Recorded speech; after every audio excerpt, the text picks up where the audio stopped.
Bueno, tenemos hoy el agrado de tener a Pablo Zangara, del Instituto de Física Enrique Gaviola, de la UNC, FAMAF,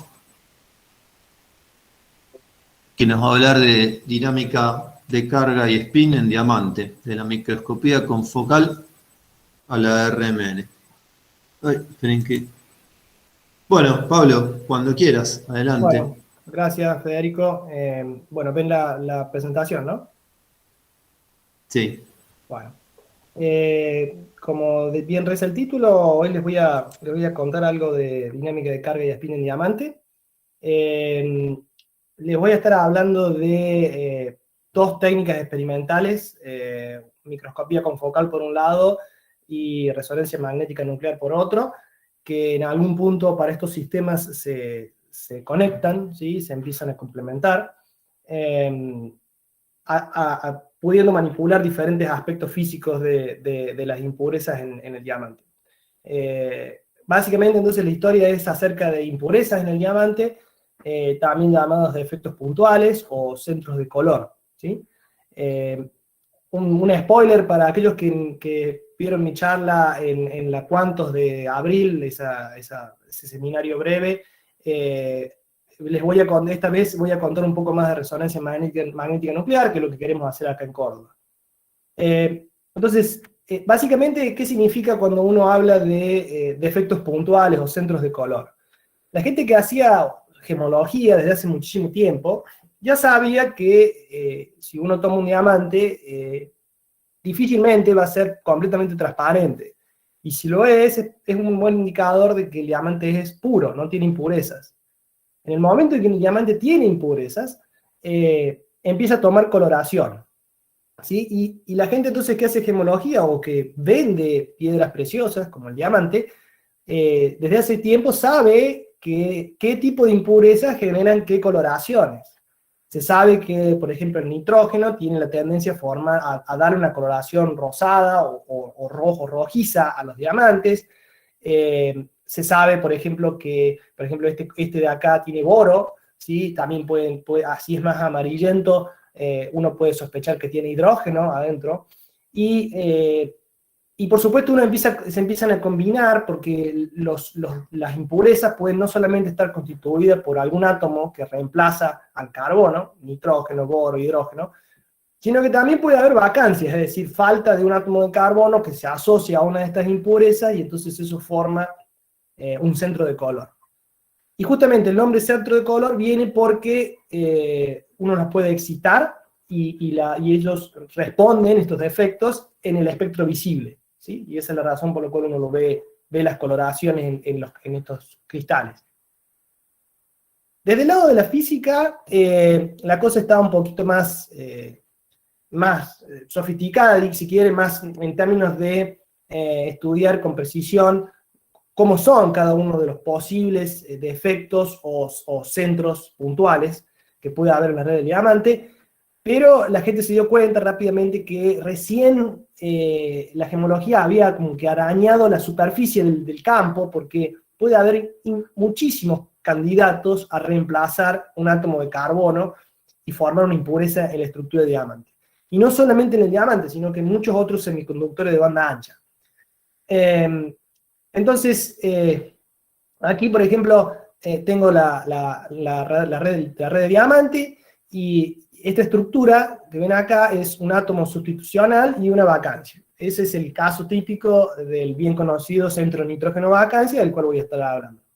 Pero también puede pasar, por ejemplo, esto que está acá, y es un átomo intersticial, impureza, es decir, no es un carbono, y están faltando dos posiciones de red acá, que básicamente son dos vacancias. Entonces, ese es el caso del silicio divacancia, que está muy, muy de moda en los últimos años. Pero a priori se sabe que puede haber muchos otros candidatos a poner acá, y que los puedo combinar con vacancias y armar estructuras más complejas, y de hecho la fotofísica de la mayoría de estos defectos no está bien caracterizada, no se conoce, y actualmente se trabaja en eso. Bueno, ¿por qué tiene tanta relevancia este tipo de centros puntuales o de defectos? Básicamente porque uno puede hacer muchas tareas con estos centros, tareas que tienen que ver, por ejemplo, con información y computación cuántica, tareas de censado, ¿sí? El ENVI Center, el Centro de Nitrógeno Vacancia, que es este que está acá, tiene el récord, digamos, por así decirlo, de ser el sensor de campo magnético más preciso que se conoce. Y por supuesto, la gente que hace cuántica por ahí está más interesada en sus propiedades de coherencia, de vida, del spin que tiene, porque a temperatura ambiente tiene tiempos de coherencia y de relajación muy buenos, muy largos, con lo cual uno puede hacer cuántica a temperatura ambiente con estos sistemas sin necesidad de irse a temperaturas criogénicas y control sofisticado. ¿Cuál es la razón de estas propiedades buenas? Básicamente viene porque estos efectos se los dice son defectos profundos en el bandgap, o sea, son estados que están dentro del bandgap del diamante, y por lo tanto perturbar ahí adentro es muy difícil energéticamente, es costoso, con lo cual están protegidos. Es como si fuera, solíamos decir antes, un átomo sentado en el vacío, y mejor que el vacío es el diamante. Es muy difícil molestarlo. Bueno, ¿cómo entendemos el centro de nitrógeno vacancia? Como una especie de átomo artificial, ¿sí? Que tiene dos estados posibles de carga, ¿sí? El estado negativo, cargado negativamente, y el estado cargado neutral, ¿sí? El ENVI 0. El estado negativamente cargado tiene dos estados posibles, el fundamental y el excitado, también adentro del bandgap, y el ENVI 0 también tiene sus dos estados fundamental y excitado. Ahora, ¿cómo funciona la fotofísica de estos sistemas? Esencialmente, si uno ilumina con luz roja, el ENVI negativo puede, mediante un proceso de dos fotones, ionizarse, inyectar un electrón en la banda de conducción y convertirse en un ENVI 0. ¿Sí? Eyecta un electrón y se convierte en ENVI 0.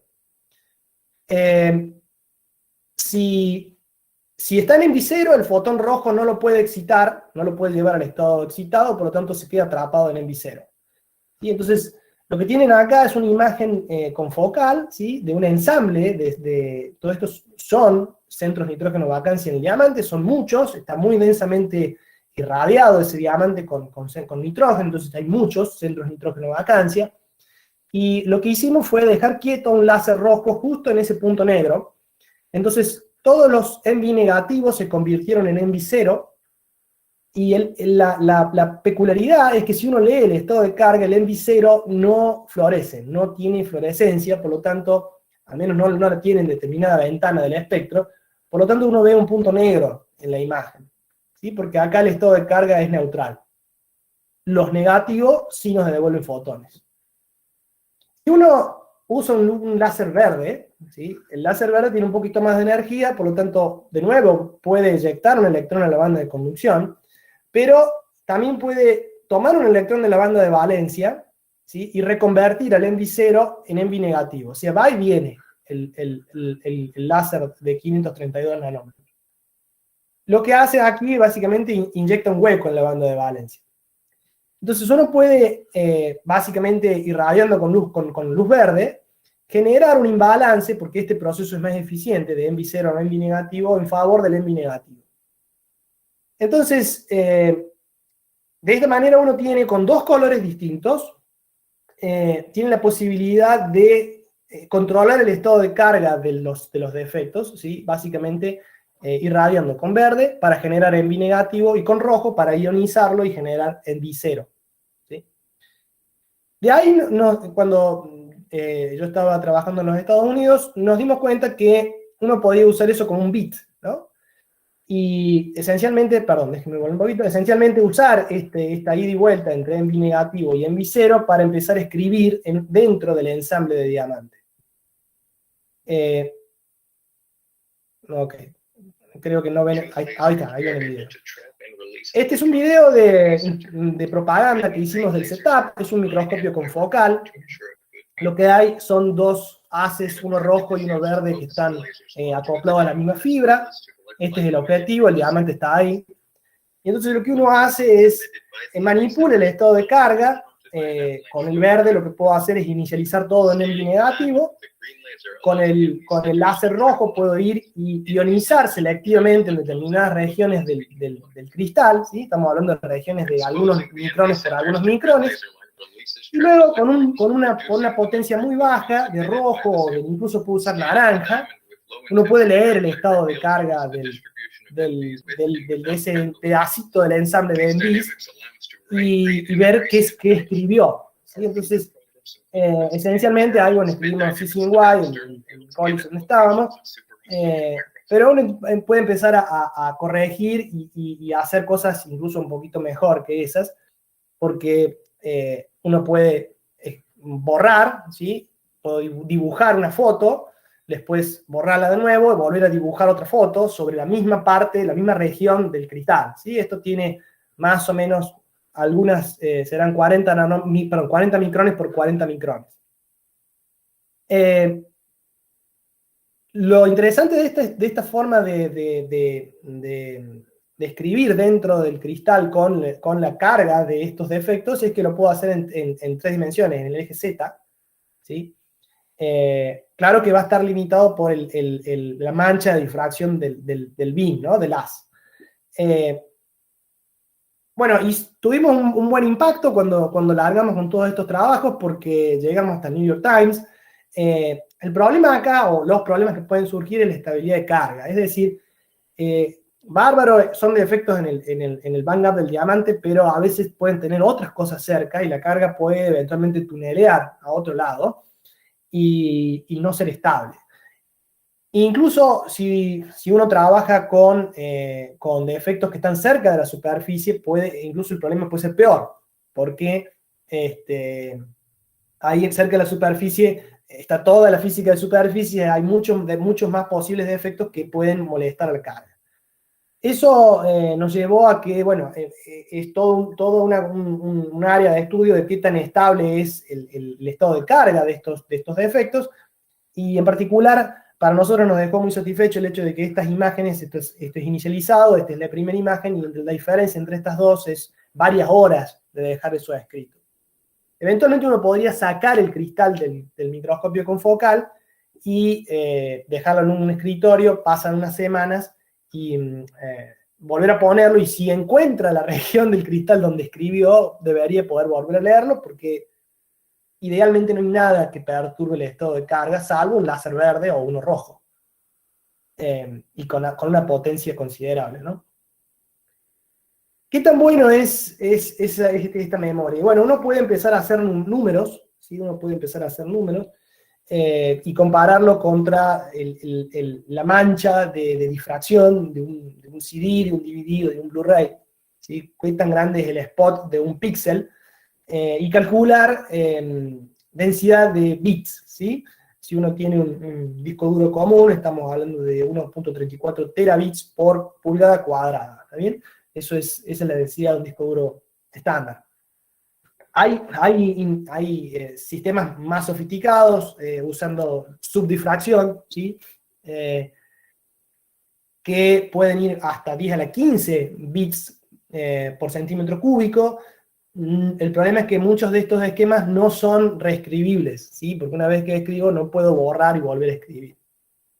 Lo que nosotros un poco nos pusimos a trabajar es que si usamos el método que tenemos de modular el estado de carga, y uno lo acompaña con un esquema de subdifracción, que básicamente consiste en manipular el estado de carga en dimensiones más chicas que la longitud de onda. Estamos hablando de, si es en el visible, 500 nanómetros de la longitud de onda. Entonces la pregunta es, ¿uno puede manipular estados de carga de centros que están a 50 nanómetros de distancia? Si fuera limitado por difracción, la respuesta es no, pero si uno usa, por ejemplo, STED o algún protocolo de subdifracción que involucra dos beams, uno gaussiano y uno tipo donut, puede manipular el estado de carga de independientemente de dos centros que están a un par de decenas de nanómetros de distancia. Eso, sumado al hecho de que el protocolo es intrínsecamente tridimensional, porque uno puede escribir en cualquier lugar del diamante, hace que idealmente estaríamos en el orden de 10 a la 17 bits por centímetro cúbico, que nos pone casi en el límite de lo que se conoce como posible para una memoria clásica. ¿Okay? Es 0 o 1 dependiendo del estado de carga del NVCenter. Cuando estando allá en los Estados Unidos, un proyecto en el cual yo estuve involucrado bastante fue cómo hacer para una variante de super resolución, es usar un microscopio de fuerza atómica en la forma de NSOM, Near Field Scanning Optical Microscopy, que básicamente consiste en una fibra con un tip de metal, ¿sí? Y una pequeña apertura. Ahí la tienen, la apertura de algunos nanómetros, 50 a 70 nanómetros, la apertura, y ese tip se acerca a la superficie del diamante y lo que tenemos ahí es una irradiación en el campo cercano, ¿sí? Son fotones en el campo cercano, que se tienen que acoplar al cristal, ¿sí? y excitar defectos cerca de la superficie del cristal. La implementación fue bastante complicada, y tuvimos problemas en hacerlo funcionar porque no teníamos una muestra que sea lo suficientemente limpia en la superficie. ¿Sí? No lo pudimos hacer funcionar por eso. Pudimos hacer andar el ENSOM por otro lado, o sea, excitando otra muestra, que no era diamante, pero no pudimos hacerlo andar en la memoria súper resuelta a nivel de dos dimensiones, ¿no? Pero bueno, es un proyecto, una línea de investigación que todavía continúa, a ver si uno puede empujar y mostrar que efectivamente estas ideas que tenemos, estas pruebas de principio, funcionarían para armar una memoria de muy alta densidad. Bueno, hasta aquí están ahí, ¿no? No estoy hablándole a la pared, ¿no? Sí, muy interesante. Sí. Por ahí siempre pregunto, cuando doy clases tengo ese miedo porque uno no ve nada. Bueno, entonces yo les contaba que si uno irradia con luz verde, uno puede hacer una interconversión entre dos estados de carga, en negativo y en cero. Y esencialmente lo que uno está haciendo es inyectando un montón de portadores de carga en la banda de conducción y la banda de valencia, tanto electrones como huecos, ¿sí? Y como este proceso que está acá es el más preponderante, lo que estoy haciendo es inyectando un montón de huecos en el sistema. Entonces uno puede rastrear esos huecos, porque ahora hago un scan, ¿sí? con láser rojo, y puedo ver el estado de carga de todos los defectos que están alrededor de aquellos que yo irradié. Es decir, acá en el punto central lo que hice fue reconvertirte todos de ENVI 0 a ENVI negativo, pero eso generó un imbalance de huecos que difunden en el cristal y son atrapados por ENVIs negativos que están alrededor y se convierten en ENVI 0. ¿Está bien? Entonces uno dice, bueno, entonces lo que estoy generando son portadores de carga que tienen origen en el defecto y se están moviendo y luego son capturados por otros defectos. Entonces la pregunta es, ok, ¿puedo empezar a jugar con eso? ¿Puedo poner un campo, ¿sí? Y armar una especie de capacitor y ver cómo esos portadores de carga se deflectan en la medida que el campo sea lo suficientemente intenso? Bueno, eso lo vimos. Esta imagen de un PRL de 2020, pero ya allá por el 2018, cuando yo estaba en el grupo en Estados Unidos, ya este tipo de experimentos lo hacíamos, de cómo prender un campo y se deflectaba la nube de portadores de carga. Ahí surgió una idea de que, bueno, más que surgió una idea, la idea ya venía de antemano, venía desde el punto de vista teórico, ¿puedo usar esto como una plataforma para hacer espintrónica o, más ambiciosamente, computación o procesamiento de información cuántica? Y la idea esencial tiene que ver con este esquema. Uno tiene dos islas, ¿sí? Donde tengo defectos, spines. Estos defectos son NV-Center o Silicon Vacancy, D-Vacancy de silicio, lo que sea, el defecto que quiera.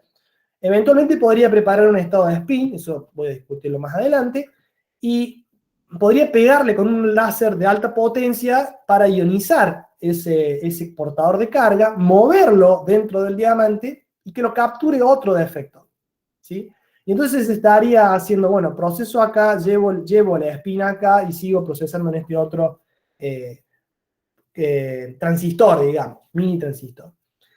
Esto tiene muchas promesas de que puede funcionar muy bien, pero también hay muchos problemas teóricos y prácticos a sortear. En particular está la pregunta de, si yo tengo un portador de carga acá y lo eyecto, lo ionizo y lo llevo hasta acá y este otro lo atrapa, la pregunta es si el spin o el grado de la información cuántica que tiene ese portador sobrevive a todo el viaje, ¿no?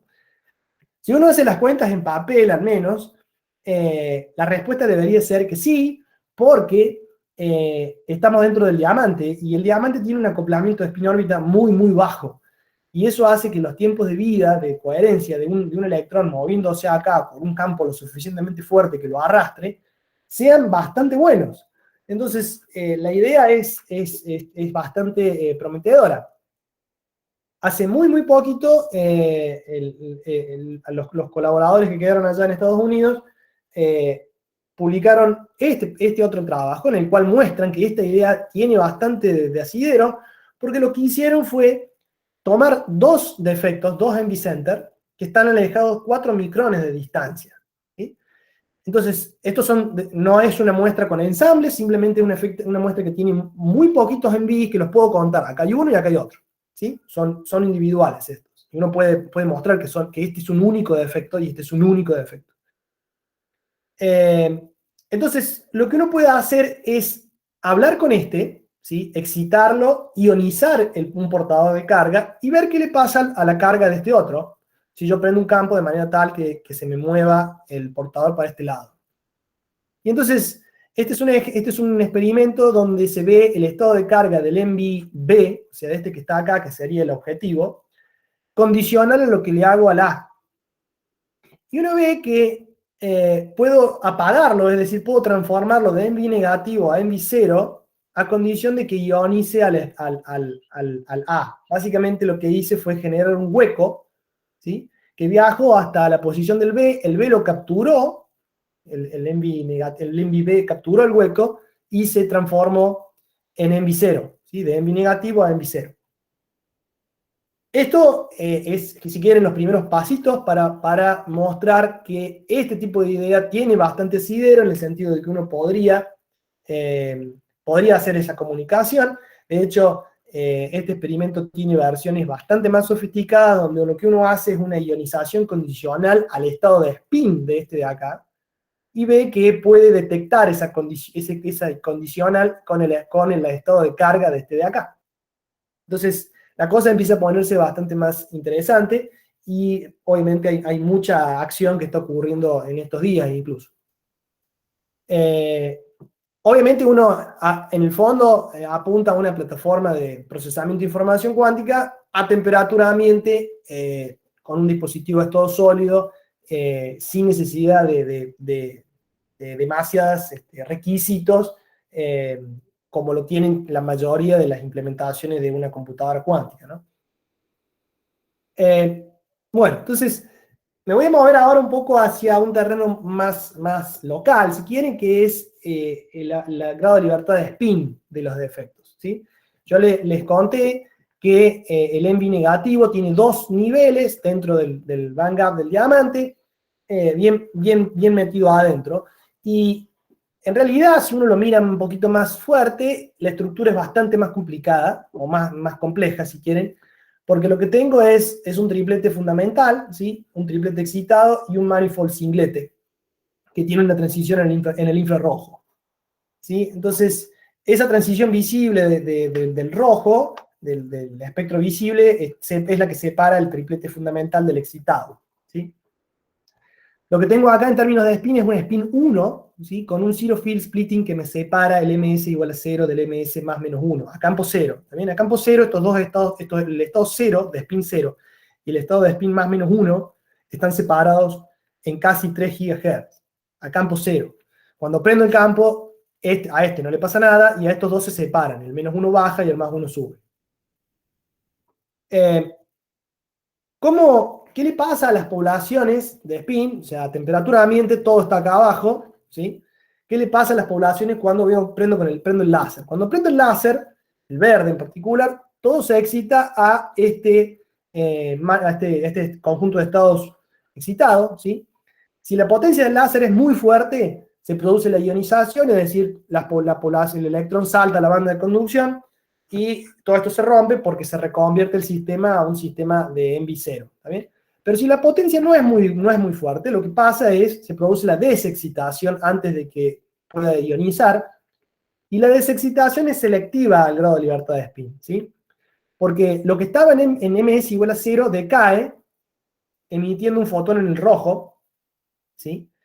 De 637, y lo que estaba en el ms más 1 o menos 1 se va en gran fracción a través del singlete, del manifold singlete, y decae al ms igual a 0. Entonces, si yo le tiro con luz verde por un ratito, el defecto se polariza en spin en el ms igual a 0.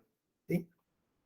Esta emisión en el rojo, a veces, si uno tiene una muestra lo suficientemente densa en términos de defectos, la puede ver a simple vista. O le saqué una foto con un celular bastante feo, pero lo que uno ve es un láser verde que le pega al diamante y se ven un montón de destellos rojos. ¿Por qué se ven todos esos puntitos? Porque era un cristal bastante maltrecho, se había usado para experimentos de presión, entonces estaba cortado muy irregularmente, y uno lo puede ver que florece el rojo. Cuando la muestra no es muy densa, en términos de defectos, hay que usar obviamente un filtro, hay que usar todo el microscopio confocal para detectar la fluorescencia, ¿no? Pero a veces uno tiene suerte y puede maravillarse viéndolo a simple vista. Bueno, entonces, básicamente con este esquema bien sencillo, uno puede iluminar con un láser verde, entonces tiene un sistema que está polarizado al 100%, un spin 1 polarizado al 100% en el ms igual a 0. Toda la población está ahí. Entonces, ese es el centro NB. Si yo lo ilumino, está todo en el ms igual a 0. ¿Sí? Ahora me olvido de todos estos estados y me quedo solamente en el estado fundamental. Y bueno, y ahora viene de donde vengo yo vengo del campo de la resonancia magnética nuclear. Cuando uno tiene un espectrómetro de resonancia magnética, la señal básicamente viene porque uno tiene un ensamble de espines nucleares que están en equilibrio térmico con un campo magnético a la temperatura ambiente, y eso genera una pequeña, muy pequeña imbalance de poblaciones entre las dos proyecciones de spin. Ese pequeño imbalance me da una polarización que tiene que ver con los factores de Boltzmann, ¿sí? Y la señal que uno obtiene en resonancia magnética es bastante débil. O sea, la resonancia magnética tiene tres problemas: son sensitividad, sensitividad y sensitividad. Es muy mala la sensitividad de la técnica en sí, aun cuando tiene 70 años más o menos dando vuelta, y se ha avanzado muchísimo. Ahora, basta mirar estos dos paneles para decir, bueno, tengo algo muy frío, tengo algo caliente, lo pongo en contacto y lo que tengo es que esto se va a terminar enfriando, porque este lo mantengo ahí quietito con el láser, y entonces ahora la señal de resonancia magnética se me va a ir para arriba. Y eso es básicamente el fenómeno de hiperpolarización, ¿sí? Uno puede aumentar en factor de miles de veces, entre 1000 y 10.000 veces, o incluso más, la señal, básicamente haciendo de alguna manera inteligente esto que estoy haciendo acá, poniendo en contacto estos dos.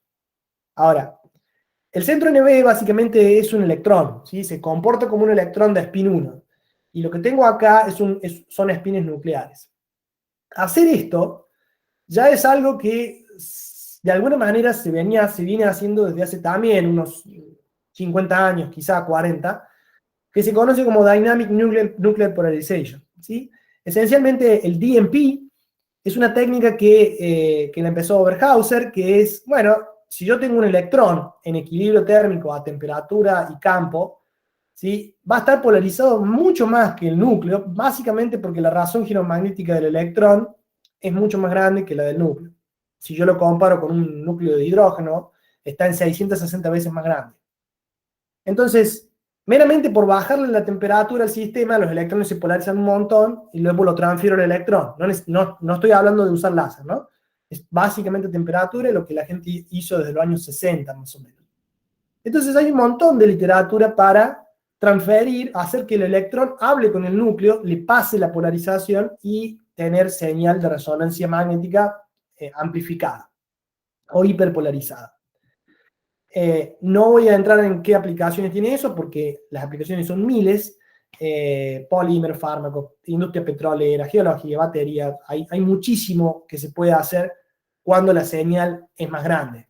Imagínense que uno pudiera hacer una imagen de resonancia magnética que sea 10.000 veces más rápida o 10.000 veces más precisa que una resonancia magnética común, ¿sí? Ni siquiera haría falta hablar de un espectrómetro, porque uno lo podría poner arriba de una ambulancia, poner un equipito de estos y sacaría una imagen en tiempo real de lo que sea. Claro que ese es el norte, ¿no? De hacer imágenes ultra o hiper rápidas o hiper precisas. Entonces, ¿cómo puedo implementar este esquema? ¿Sí? Inspirándonos en el DMP. Este es un sistema que teníamos en Estados Unidos. Básicamente lo que tienen acá arriba es un espectrómetro de... A ver si le puedo hacer andar esto. Ahí está. Esto es un espectrómetro de resonancia magnética, ¿sí? Aquí abajo está el diamante, ¿sí? El láser viene por ahí, le pega el diamante, no sé si alcanzan a ver, hay unas bobinas donde uno hace la magia, digamos, hace la conexión entre el electrón y el núcleo, y luego ven que salió disparada la muestra para dentro del espectrómetro. Lo que hay acá es RMN estándar, donde uno mide la señal. Entonces lo que hacíamos era hacer alguna manipulación para que esa polarización de spin que tenía el Envy Center se la pase al núcleo, aquí abajo, y luego eso se va para arriba y uno mide lo que obtuvo allá arriba. Entonces, lo que nosotros en Córdoba tenemos un montón tenemos equipos de resonancia magnética, algo de este tamaño, y todo un catálogo de bichitos un poco más chicos, de campos más bajos. Entonces empezamos a pensar, bueno, ¿qué es lo que podemos hacer para manipular acá y llevar acá arriba y medir, o llevarlo a un campo y medir? Obviamente, cuando empezamos a pensar en traer toda esta línea de investigación en Córdoba, me dijeron, de ninguna manera vas a montar todo esto abajo del imán superconductor, así que me asignaron un imán un poquito más modesto, digamos. Bueno, ¿qué es lo que uno puede hacer? Digo, ¿cómo puedo hacer para que el núcleo y el electrón se hablen y se pasen la polarización ahí abajo? Esencialmente, lo que puedo hacer es usar estas herramientas que vienen ya de los años 50, 60, 70, esta más moderna, que por ejemplo este es el Integrated Solid Effect. Acá lo que tienen es el hamiltoniano del sistema compuesto, ¿sí? Este es el Zero Field Splitting del Envy Center, el término Zeeman del Envy Center, el término Zeeman nuclear, y el acoplamiento hiperfino entre los dos. Entonces lo que uno hace es, le da con una microonda que existe la transición las transiciones del Envy Center, ¿sí? Esta frecuencia de microonda está más o menos en algunos gigahertz. Entonces, espectralmente uno tiene, mi sistemita de niveles es el Envy Center en 0, las dos posibles proyecciones nucleares, el Envy Center en -1, las dos posibles proyecciones nucleares, y el Envy Center en +1, las dos posibles proyecciones nucleares.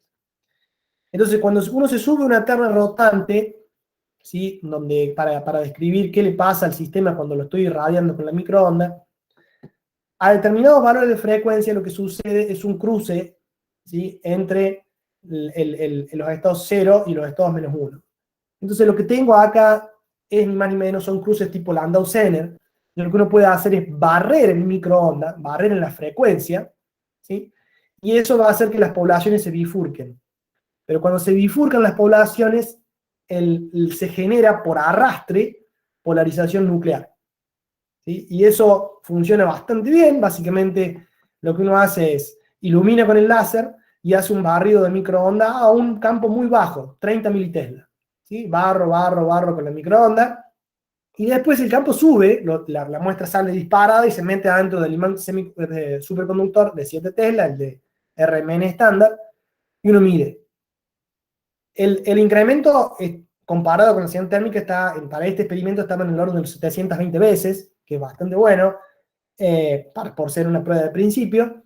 Y de hecho, la gente de Berkeley, que eran los colaboradores que estaban desarrollando el método de la parte experimental, hicieron hasta un prototipo comercial, entre comillas, de cómo hacer todo este esquema, o sea, el esquema de irradiación en microondas, completamente portable. Y el objetivo que querían hacer era poner, o sea, lo que hicieron fue nanodiamantes con envy centers adentro, hacer toda esta física en este pequeño dispositivo que tiene el tamaño de un poco más grande que una caja de zapatos, y generar estos nanodiamantes que sean como agentes de contraste, porque están hiperpolarizados. Entonces uno, obviamente, hay que ver si uno lo puede inyectar en algún ser vivo, para hacer una imagen hiper resuelta, o una imagen de resonancia magnética con una resolución altísima. ¿Sí? El otro método que les voy a comentar tiene más que ver con lo que queremos hacer acá en Córdoba, porque fíjense que no hay término dependiente del tiempo, es decir, se fue la microonda. ¿Y qué es lo que agregué? Lo que agregué es otro defecto más, el efecto P1, ¿sí? Que es un electrón que interactúa dipolarmente con el envy center. ¿Sí? El efecto P1 básicamente un electrón que vive en un nitrógeno sustitucional, que no tiene vacancia cercana. ¿Sí? Es un primo hermano del envy center. La cuestión es que estos dos defectos, el P1 y el envy center, me voy a olvidar del núcleo por ahora, a un valor de campo mágico, 52 militesla, se machean, es decir, sus transiciones se hacen iguales. El envy center viene bajando el ms-1, y el P1 tiene spin un medio, entonces viene abriéndose, y a campo a 52 militesla se hacen iguales esas transiciones, entonces se ven entre ellos, y lo que se produce es relajación cruzada. Esa relajación cruzada en presencia de un núcleo, ahora se parte en dos, ¿sí? Y si uno simplemente pone el campo magnético, la muestra a 52 militesla, ilumina, lo que uno puede ver es que la señal de carbono que está dentro del cristal se va al diablo, básicamente. Y eso es porque básicamente lo que está sucediendo es una polarización cruzada entre el envy center y el P1, y el carbono 13, por estar ahí de testigo, se hiperpolariza meramente porque está ahí dando vueltas, por ser testigo de esa relajación fuerte entre dos electrones. ¿Qué tiene de bueno este protocolo? Y que simplemente tengo que poner un campo de 52 militesla y un láser verde de muy alta potencia para polarizar la mayor cantidad de envys que pueda. No necesito electrónica de microondas, que es lo caro, digamos, de todos estos experimentos. Uno puede promover esta idea a un método integrado que es más robusto, ¿sí? Es más robusto, y básicamente lo que hago es, el hamiltoniano es el mismo, pero ahora barro en campo magnético. En vez de estar fijo a 52 militesla, voy a barrer entre, supongamos, 50 y 54 militesla. Y eso hace que en el ensamble que tengo dando vuelta, no todos los cruces, no toda la relajación cruzada ocurre al mismo campo, porque algunos espines puede haber desorden en la muestra. Entonces lo que hago en este caso, al barrer en campo magnético, es integrar la línea. ¿Sí?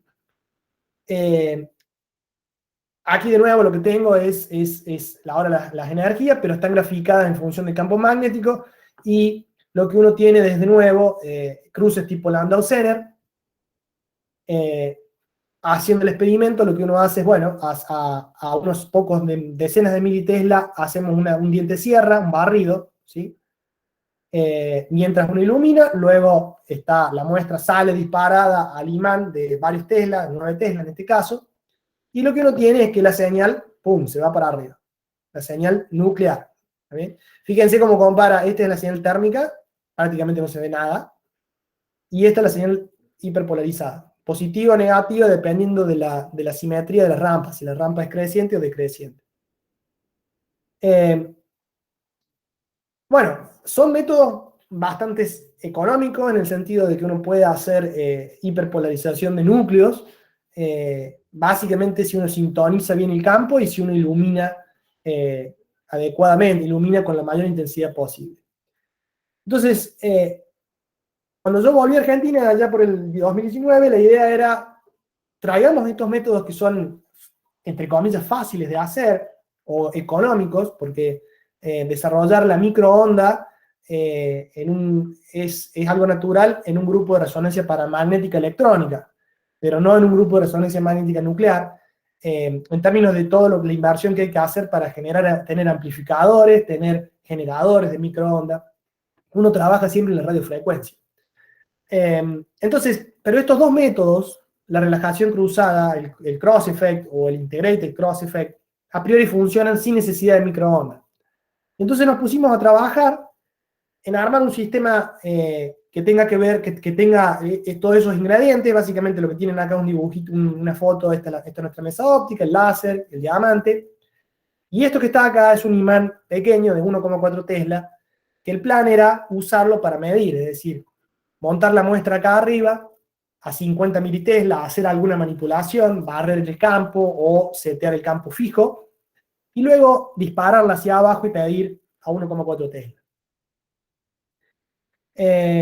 La facultad nos ayudó muchísimo porque primero cuando yo llegué estaba ya montado el laboratorio, el taller de mecánica de precisión. Déjenme si puedo poner, ahí está, con equipos de control numérico que básicamente construimos la óptica desde cero, comprando el aluminio y armándola, diseñando y haciendo las piezas en el taller de mecánica de precisión. Se hizo una inversión muy fuerte la facultad en armar esto, en comprar este equipamiento para darle soporte a todos los grupos experimentales. Acá un paréntesis, la idea es que a futuro el taller se abra para el resto de las universidades del país y empiece a dar servicio para quien quiera hacer piezas con alta precisión, mecanizadas y de muy buena calidad. Nosotros el problema que teníamos era que la óptica en general hay que comprarla afuera. Cuando hablo de óptica me refiero a monturas, a frames, a todo lo que sea aluminio. Y bueno, y eso tiene su costo, entonces disponer de una facilidad de este tipo nos dio una buena ventaja, digamos, no tener que invertir en tanta plata.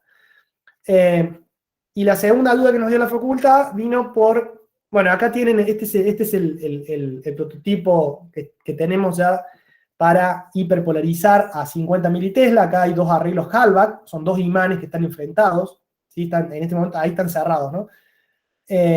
Acá hay una fotito cuando estaba abierto.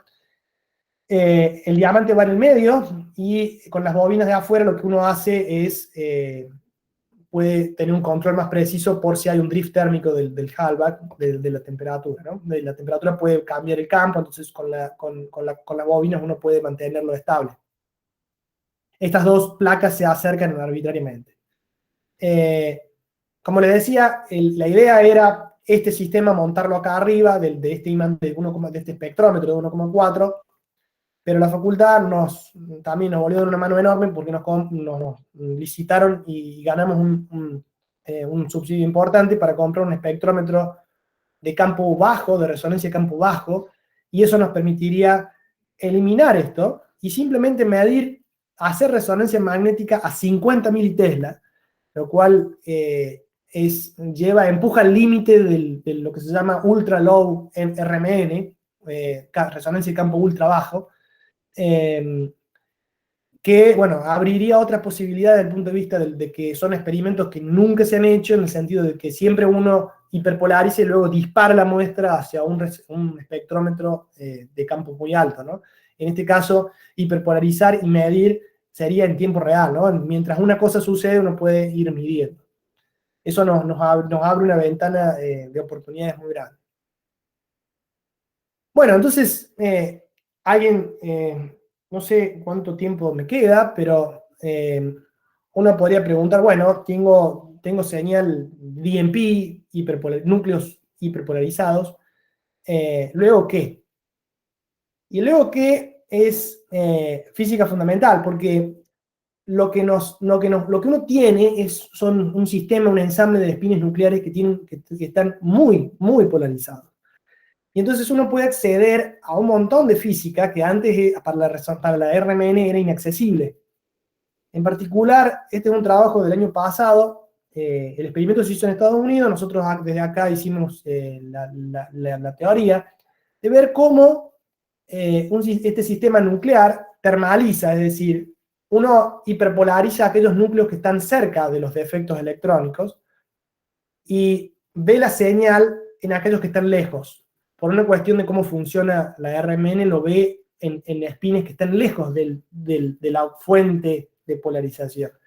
Entonces, ¿cómo es que estos núcleos que están cerca se hablan con estos otros si están desacoplados de alguna manera espectralmente? Lo que hicimos fue armarnos una teoría de interacciones efectivas electrón-electrón, ¿sí?, dentro del cristal, porque es la única manera de entender qué es lo que está pasando. Otra de las cosas que nos dio que esta señal tan grande nos permite empezar a pensar en repensar lo que se llama temperatura de spin, que es un concepto de la resonancia que tiene ya muchos años y que tiene algunas cosas que quedaron un poco oscuras porque nunca pudieron ponerse a prueba experimentalmente. Y en este caso empezamos a ver que al ser la señal tan grande, tener tanto control, uno puede empezar a poner a prueba hipótesis teóricas que habían quedado perdidas en la literatura y que vale la pena revisar. Otro de los trabajos que sacamos también a principio de año tiene que ver con el sistema fuertemente desordenado en términos de espines. Entonces uno puede, con el campo magnético, sintonizar determinadas transiciones las cuales habilitan la difusión de spin, esa termalización de la que yo hablaba en ese paper anterior.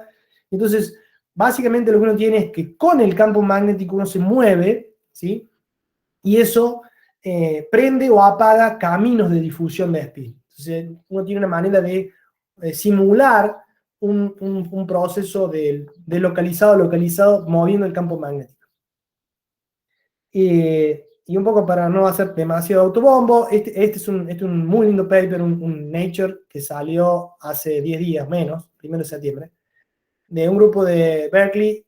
Básicamente tienen el mismo sistema, relajación en BIP1 a 50 militesla, y lo que, bueno, ellos tienen, igual que nosotros, tienen una señal muy fuerte, muy grande, entonces pueden pusieron una prueba, una teoría que tienen, que es entender la difusión de spin desde un punto de vista como un emergente hidrodinámico, ¿sí? Mucha de la teoría de difusión de spin en el sólido es una teoría que arranca semiclásica y termina siendo puramente clásico, ¿no? Son ecuaciones hidrodinámicas. Entonces, tener señal grande, tener experimentos con este grado de control permiten ir más abajo y empezar a entender cómo funcionan los mecanismos microscópicos. Bueno, déjenme entonces recapitular lo que les conté. Les introduje un poquito el efecto de color, el centro NB en diamante, ¿sí? Les hablé un poquito de la fotofísica, es decir, cómo uno puede cambiar el estado de carga entre el envi negativo y el envi cero. Les hablé de alguna posibilidad de usar este control de carga y de la generación de portadores en algunas tareas de procesamiento de información cuántica. Es un área que se está trabajando mucho ahora.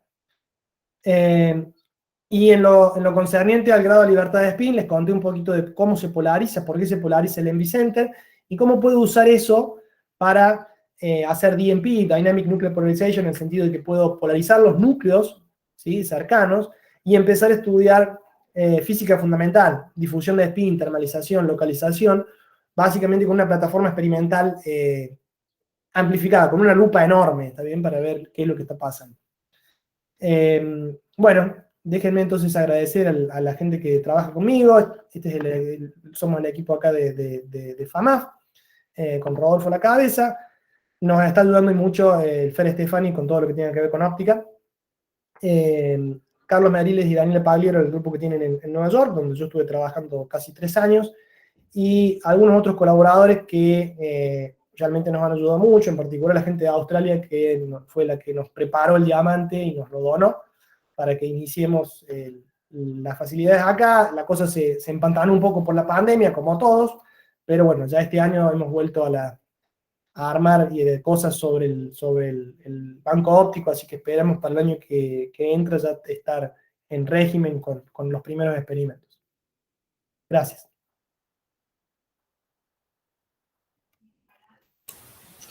Gracias, Pablo, por la presentación. Hacemos aplausos virtuales.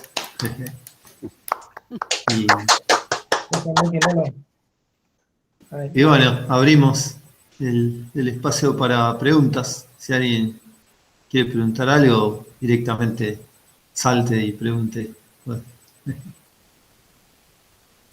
Bueno, yo pregunto de paso. Bueno, fantástico, Pablo. Más de lo que pude entender, ¿no? O sea, entendí parte, pero me parece fantástico el trabajo que estás haciendo. Y tengo dos preguntas. Sí. Una es, ¿todo esto se puede hacer solo en diamante o podés pensar en otro monocristal donde puedas manejar los defectos de alguna manera similar al diamante? Sí, esa sería una pregunta. Sí, perdón, te interrumpo. El hermano del diamante es el silicon carbide, y básicamente te diría los mismos defectos que están en diamante están en el silicon carbide. Se está trabajando en YAG también, yttrium, garnet, no sé cuánto. Y el otro sistema que ahora es la vedette, digamos, es el HBN, el Hexagonal Boron Nitride, porque es un sistema cuasi 2D, y el control uno los puede posicionar donde quiere los defectos, e incluso activarlos por estrés, ni siquiera necesitas el láser. Ahí cuando yo estaba en Estados Unidos había un grupo que estaba en el mismo laboratorio, en el mismo edificio, que los activaban a los defectos meramente depositando la película del sistema 2D sobre nanopilares. Entonces, esa estrés que generaba el nanopilar generaba la activación del defecto. O sea, hay un casi te diría que cualquier semiconductor de banda ancha es buen candidato para irradiarlo con nitrógeno o con algún defecto y ver qué se forma. O sea que el zafiro también podría ser. Yo no he escuchado específicamente de defectos en zafiro, pero no veo la razón por qué no. Habría que ir a ver, porque la verdad es que hay mucho de cocina, porque uno en teoría puede hacer el DFT y ver si anda, pero armar defectos en el semiconductor es complicado porque hay que hacer el annealing correcto para que el defecto sea estable. Por eso es que cuando yo siempre agradezco a la gente del grupo Neil Manson de Australia, porque ellos realmente nos dieron una muy buena muestra, y lo cual no es fácil de conseguir porque el que tiene la receta de cómo hacer para hacer defectos estables, no la cuenta, no la dice. Entonces te obligan a comprarlos a 3 o 4 grupos que las venden. Entonces hay mucho de cocina de cómo hacer para que los defectos sean estables, ¿no? Bien, y la otra pregunta que te quería hacer es cuando mostraste la polarización, o sea, cuando tenés polarización que te quedás con el estado S igual 0, sí, que mostraste ahí que emiten el rojo. Sí. La pregunta es, ¿qué pasa con el M más menos 1? ¿Emite fuera del visible? Porque tenés transiciones ahí. Sí, déjame que vuelvo para atrás. Ese. Lo que tenés acá son transiciones en el infrarrojo, ¿sí? Esto está en 900 y pico nanómetros, y no siempre. Puede ser no radiativa todo el decaimiento. Entonces, básicamente, si tu APD, si tu fotodiodo está sintonizado en el visible, no lo ves a este decaimiento. Está bien. Simplemente ves una caída, o sea, cuando lo que uno hace es... Claro, la del cero. Lo que uno hace es lo que se llama Optically Detected Magnetic Resonance, que es, excita esta transición. Cuando le pegaste a esta frecuencia exactamente, ves una caída en el número de fotones, y eso básicamente pasa porque estás llevando población del 0 a que pase por acá, entonces tenés menos fotones. Y esa es la manera de detectar esta física, claro. ¿no? La física. Está bien. Bueno, muchísimas gracias y felicitaciones por el trabajo. Gracias. Bueno, yo puedo hacer una pregunta también. Pablo, muchas gracias. La verdad que fue una charla hermosa.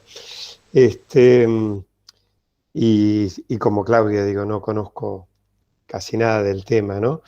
Pero me gustó mucho, por más que comentaste que es algo ya conocido, digamos, esta posibilidad de transferir la polarización electrónica a la polarización nuclear, que si no me equivoco, corregime, es como poner a los núcleos en la misma temperatura que los electrones. No sé si es lo mismo, pero Sí, me da esa es lo impresión. mismo. Sí.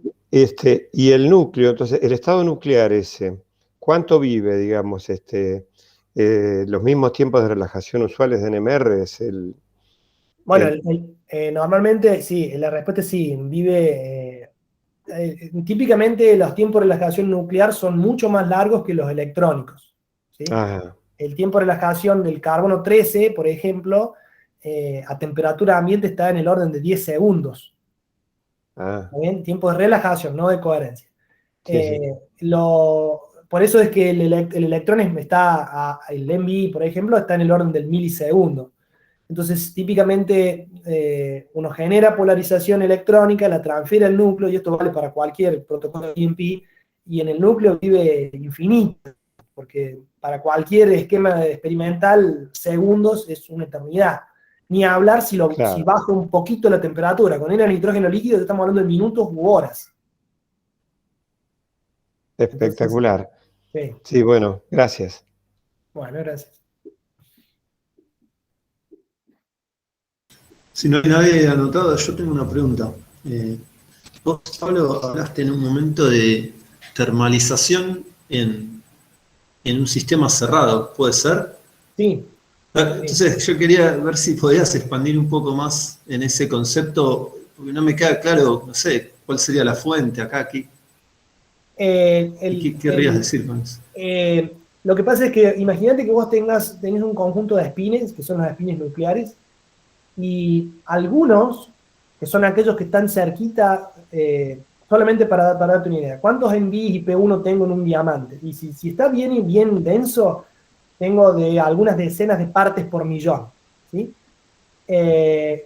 Carbono 13, natural, tengo 1 cada 100, o sea, es mucho más spin nuclear que spin electrónico. Entonces, cuando hiperpolarizo, lo que pasa es que el NV-P1, el par, o el NV, le pasa la polarización a un carbono que está cerquita. Ese carbono cerquita está muy fuertemente acoplado al NV y no los puede ver a sus hermanos desacoplados, que es la inmensa mayoría.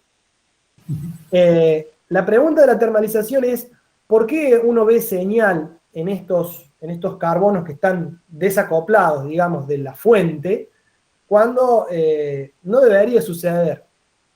Si querés, en términos de localización, básicamente tengo un conjunto de espines que está polarizado, pero está fuertemente desordenado, es decir, tiene energías muy fuertes, muy diferentes entre sí.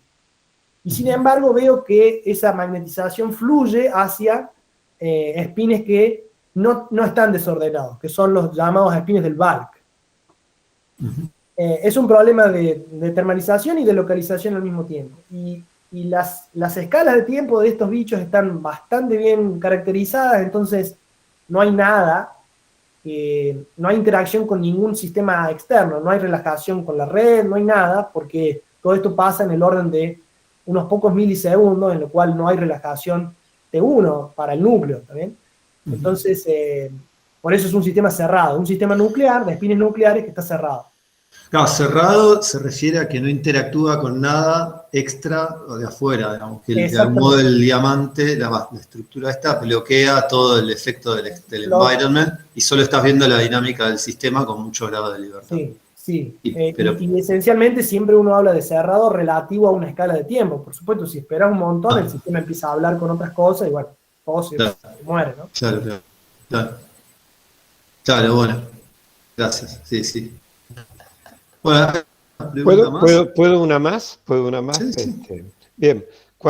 Pablo, cuando armás los arreglos de Halbach, Sí. es muy complicado la tarea, digamos, porque imagino que los pones en posiciones entre los cuales las fuerzas entre los imanes deben ser importantes, ¿no? Y, digamos, ese procedimiento, no sé si participaste en esa parte, Sí, sí. es muy compleja. No, mirá, esto lo armamos justamente con Santi, que está acá en la foto. Básicamente lo que uno compra estos imancitos comerciales, ahí está la foto, de hecho en el GIF estaba dando vuelta por ahí. Comprar los imancitos comerciales que no son muy distintos de los que uno pega a la heladera, ¿no? Son imancitos, ahí está el diseño, ahí está, este es el Halo. Son imancitos chiquitos, si uno mide el campo cerca del cubito es bastante intenso, puede llegar del orden del Tesla, bien en la superficie del imán. Son made in China, pueden que sean inhomogéneos en algún punto, pero el arreglo, la configuración global, es bastante robusta. El problema puede ser básicamente tener justamente una buena máquina de control numérico que haga el alojamiento para que entren justo y no se salten y se peguen entre ellos. Una Claro. vez que los alojamos ahí, le ponemos la otra tapa, que es el clon de esta pieza de aluminio arriba, y que la pieza queda cerrada de esta forma, ¿no? ¿Y eso lo Perdón, hacen Pablo. manualmente, la colocación de los Sí, imanes? sí, sí. Esos imanes entonces están solo pegados por el campo magnético, no están nada más que ubicados. Ni eso, porque el alojamiento ese que yo mostré recién es todo aluminio, entonces no es Ah, magnético. no, claro. Está bien. Claro. Básicamente entran ahí justo y se quedan ahí porque Es la posición de equilibrio, digamos. claro, el mecanizado lo hicieron con una precisión realmente muy buena, entonces entra y por fricción se quedó ahí, y entonces después fuimos con la pieza de arriba, cerramos el sándwich, vendría siendo, y lo atornillamos con bronce y quedó ahí quietito. Mirá vos. Y la verdad, hablando con gente que fabrica imanes en Alemania, nos decían que, bueno, el problema que puede tener esto es que el material con el que está hecho estos imancitos comerciales puede tener un drift térmico alto. Entonces Claro. el plan es poner aquí, cerquita, una muestra de agua, por ejemplo, y hacer resonancia magnética de agua, que es algo que en el laboratorio se hace, y usar la línea de resonancia magnética de agua para, en tiempo real, corregir la corriente que pasa por acá para mantener el campo fijo, ¿sí? Eso es por si el drift térmico de nos corre el campo que queremos, ¿no? Porque hay que tener cierta Y ese drift no es muy grande, Pablo, con un arreglo de bobinas de Helmholtz. Claro, no. ¿Qué campo proveen esas bobinas de Helmholtz? Y o sea, si los Halbach va a estar alrededor de los 50, 60 mil Tesla cuando uno los acerca a la distancia que quiere, y la Helmholtz te puede dar de menos 10 más 10, más o menos, mil Tesla. Ajá, está bien. Entonces corregís sin problema. El drift tampoco, o sea, hemos puesto una punta de un gaussímetro y no hemos visto drift. Lo que pasa es que a veces los gaussímetros uno no puede confiar mucho, y la mejor manera de hacerlo es agarrar una línea de resonancia y seguirla. Claro. Por supuesto que si se mueve, se va a mover en una escala de tiempo que probablemente sea mucho más larga que el experimento y no moleste. Pero bueno, es algo que lo estamos pensando por las dudas de que sea un problema.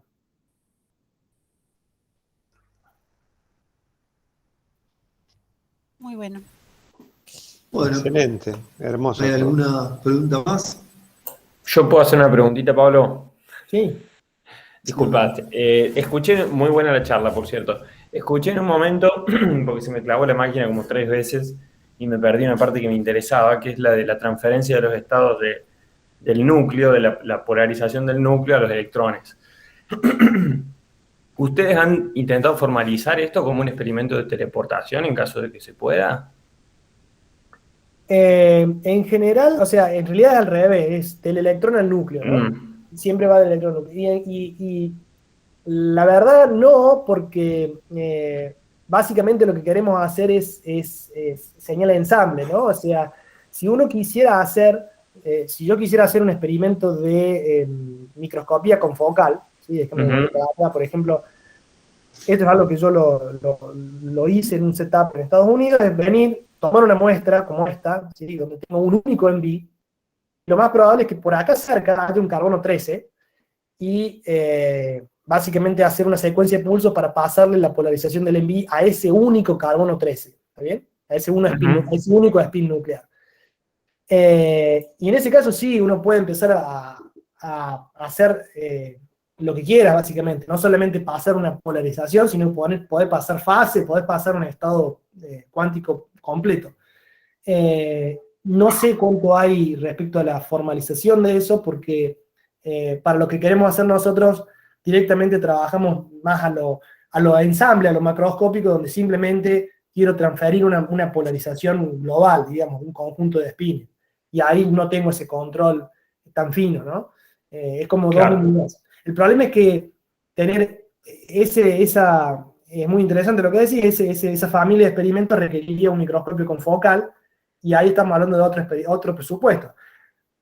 A última instancia, lo que queremos hacer es traer la óptica FAMAF y tener nuestro propio laboratorio de microscopía confocal y poner en mano este tipo de cosas, pero vamos por parte, empecemos. Sí, totalmente. ¿No? Digamos, pero según te entiendo, vos podrías definir un estado mixto en base al ensamble macroscópico ¿o no? Un estado mezcla, sí, el ensamble sí. Ajá. Que es básicamente las simulaciones que hacíamos cuando queríamos reproducir la señal, ¿no?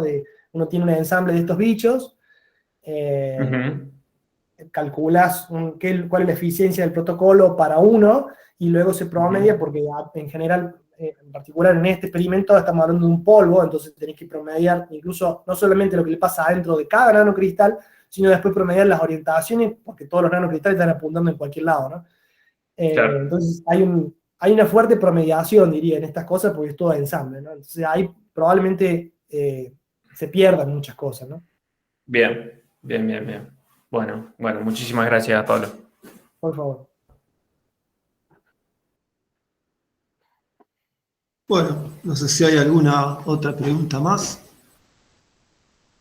Si no, bueno, agradecemos a Pablo por esta excelente charla espectacular que te ha gustado mucho. Aplausos virtuales de vuelta.